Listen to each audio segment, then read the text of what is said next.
It was a time of hope, promise, and great sacrifices. America was embroiled in a long, bitter war overseas. Back home, farmers worked the fields from dawn till dusk, many of them still relying on horse-drawn implements and a depleted pool of farm labor.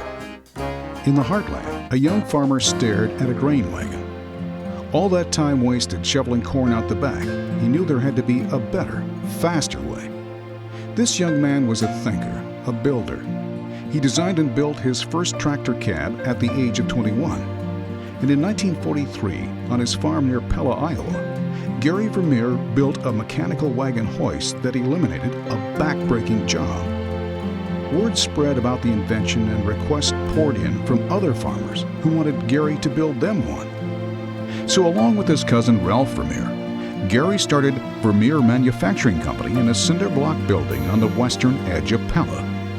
The doors opened on November 22, 1948, and brother Harry Vermeer would join a few years later. Whether he realized it or not, Gary was in the early stages of creating what would become one of the largest and most respected family-owned corporations in the Midwest. Vermeer was now more than Gary's name. It was a product.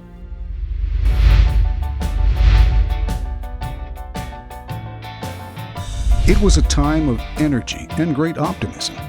American companies were at the forefront of innovation, successful products, and ventures. And the spirit of innovation thrived in Pella, Iowa.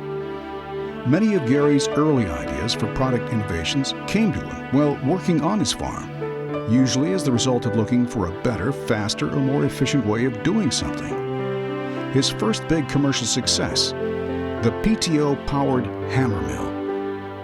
And a farmer came along there and said to me, "Boy, you got a good idea there, but you ought to put it on wheels." And so we went back, and a day or so later we had it on wheels, just put some handle irons under it and so forth. And you know, I put a little ad in the Wallace's Farmer, and we had 1,000 inquiries in 1 week. And I had one man working for me. Before long, his little company had 24 employees. The Vermeer Industrial Division started to form as the original tiling trencher evolved into self-propelled, track-mounted power ditchers for underground utility distribution. As early as 1951, Vermeer had an agreement to export the new trenching machines overseas. Then, in 1957, an operator hit the wrong hydraulic control during a product testing session, and the Vermeer stump cutter was born. There was a couple of farmers out here by the name of Lonnie and Harry Verplug, and they took an old thrashing machine cylinder, 24-inch thrashing machine cylinder, and then they hooked that on the back of a case tractor, and then they dropped that on top of the stump and they drive ahead. And boy, would that thing bounce and make a lot of noise. But I saw that work, and you know, they did get a stump out with it. We thought if we took that idea that they had and make a 3-inch wheel, that you could just pull that across the stump this way, that then that wouldn't bounce as bad and it might work. But the fellow that was running that thing made a mistake and hit the wrong lever and it went crossways. And we found out it cut about 5 times faster that way. And now that's the way we cut stumps.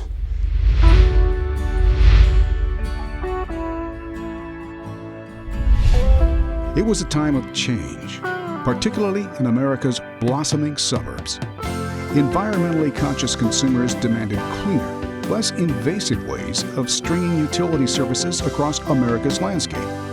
And Vermeer was ready, with a complete line of rubber tire and track trenchers, sporting a new, fresh design, and a reputation for outstanding reliability, durability, and performance in the field. A fleet of Vermeer tree spades launched a brand new concept called Instant Shade. This reduced the drudgery of digging, moving, balling, and planting small trees and shrubs for nurseries. Meanwhile, the Vermeer Industrial Dealer Network continued to expand under the leadership of Gary and his brother Harry, vice president. Several enterprising employees changed hats, left Pella, and established Vermeer dealerships throughout the country. By the end of the decade, Vermeer had quadrupled in size.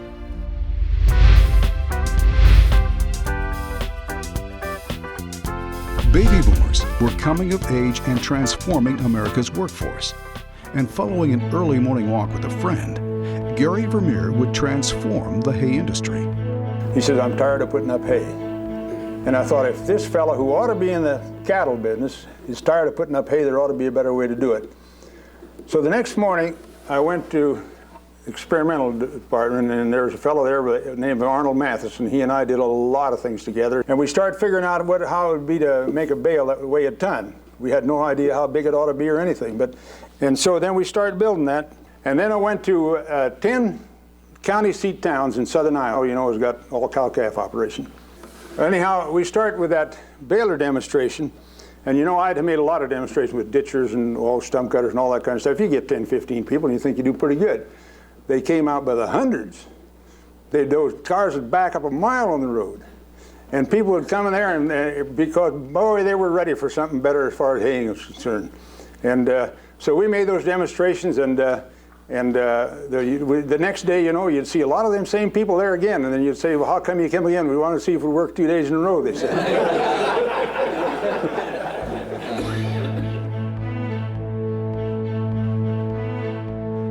Almost overnight, Vermeer revolutionized the hay industry. The company doubled in size.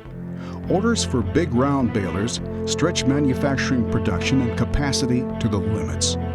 More than 6,000 balers were sold in 1974 to 1975 alone. New product extensions included rakes and mowers. In just 9 years, 3 new plants were constructed, and by the end of the decade, there were more than 900 employees on board.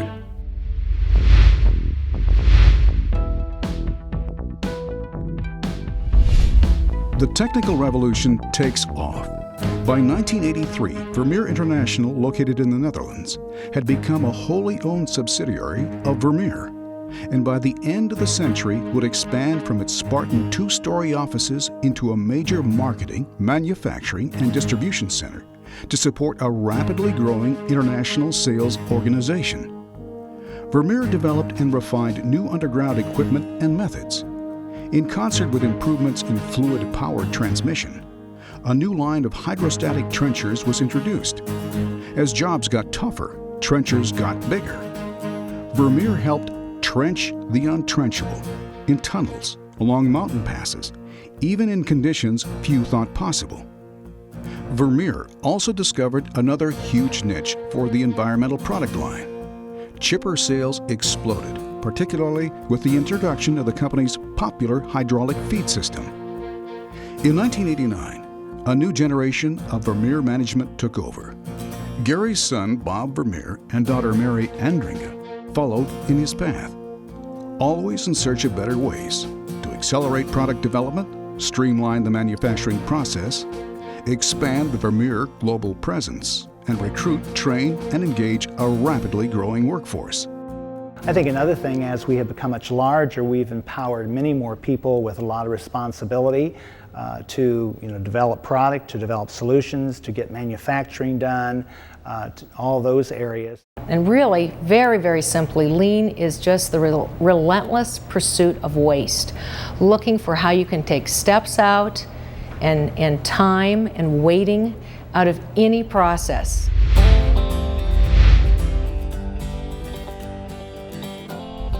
Personal computers and the World Wide Web changed everything. As the dot-com era took off, Bob and Mary had Vermeer geared up to support the flood of fiber optic installations happening worldwide. It was a decade of skyrocketing sales and explosive growth. Navigator horizontal directional drills created new product lines, a wide range of accessories, and another huge division and profit center. It also stimulated new growth and expansion for a dedicated group of entrepreneurs in the international theater. Employment skyrocketed. In less than 10 years, Vermeer nearly tripled in size. Vermeer unveiled a wide range of new products. Environmental machines to help aid the recycling reclamation industry. Bigger, wider, deeper trenching and rock cutting machines to meet the challenging conditions of contractors working on new infrastructures in remote areas of the world. Rebel balers arrived to serve the needs of a totally new group of rural lifestyle customers.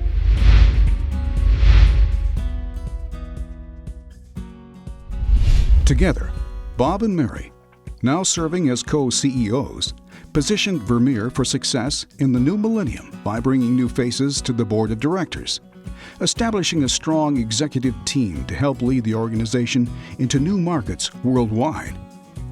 In 2005, Jason Andringa joined as Environmental Segment Manager. He would later become President, Forage and Environmental Solutions. Allison Vermeer Van Weingarten joined in 2007 as Industrial Dealership Distribution Manager. And the following year, Mindy Andringa Vandenbosch was named Market Assessment Manager. As a third generation, we grew up as cousins together, and we all knew that our grandpa had a huge passion for this company, and it was always instilled in us to have that passion. Every one of our third generation is excited about the company. We care about the company. We want to see the company last as long as it can. We don't all work here, but we have plenty of third generation that are involved in the family portion of the business, but also into the everyday business. And at all different levels, we all have a passion for the organization. For me to have the opportunity to come work at the company that my grandfather founded and provide leadership to this company and hopefully allow this company to be successful many years, many decades into the future is an awesome opportunity for me. Vermeer entered the jumbo drill market and seized greater share of the burgeoning biomass market, broadening its product line and introducing the first terrain leveler attachment for surface mining and a horizontal grinder for wood waste reclamation. Vermeer expanded its global footprint in China, in Singapore, and in Brazil, putting in place sales, marketing, equipment, and parts support to serve the needs of customers in the Asia-Pacific and Latin American markets. In 2007, Vermeer signed an agreement with South Dakota-based Wildcat Manufacturing, enhancing the company's presence in the composting and trommel screen markets. The next year, Vermeer and Dutch-based Lely Group jointly acquired the German agricultural baler and bale wrapper manufacturer Welger, further strengthening Vermeer's presence in the forage industry. Then, in 2009, we said goodbye to the man who started it all. Founder Gary Vermeer passed away at 90 years of age, leaving behind a legacy of innovation, leadership, hard work, and a passion for finding better ways to get the job done. His spirit definitely lives on because the name is on all the machines we build. Every machine that we build has his name on it. So of course his legacy lives on, and every time we sell a piece of Vermeer equipment and it's out there somewhere around the world and it has the name Vermeer on it, that's Gary Vermeer's legacy continuing on into the future.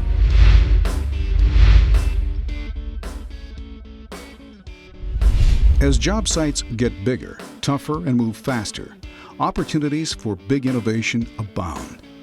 In 2011, Vermeer unveiled the T1655 Terrain Leveler, the largest machine ever manufactured in Iowa.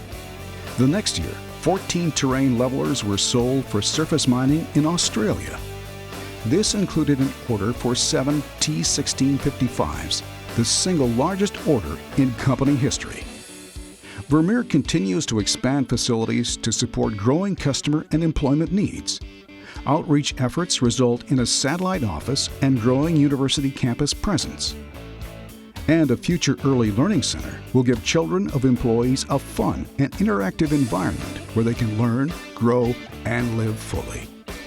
Vermeer continues to anticipate customer needs, to find better ways, and work together to collectively design and build better equipment, and back it up with the training and support customers need in order to enhance job performance and ultimately improve their way of life. As Gary Vermeer said so many times before, find a need, fill that need with a product built to last, and simply build the best. Seeing employees really reach their potential. I love that. I think we were always very interested in looking for a better way of doing something. People are the key. They are our most important asset. I really believe that we have some great opportunities in the future. I think Vermeer has a very bright future. For 65 years, we've been successful at identifying niche markets to develop innovative products to serve. We have a diverse group of markets. We produce our products in a lean way. We sell it through a dealership network with entrepreneurial, independent, business-minded people. So I think our future is very bright. This is what we do at Vermeer, and this is where it happens. On the drawing board, on the floor, in the field, at the job sites. Every day across the country, around the world, Vermeer is there, a family of dedicated workers, dealers, and customers, designing, building, supporting, and using some of the most innovative equipment in the world. Equipped to do a better job, to build a better life, and a better future together with this family we call Vermeer.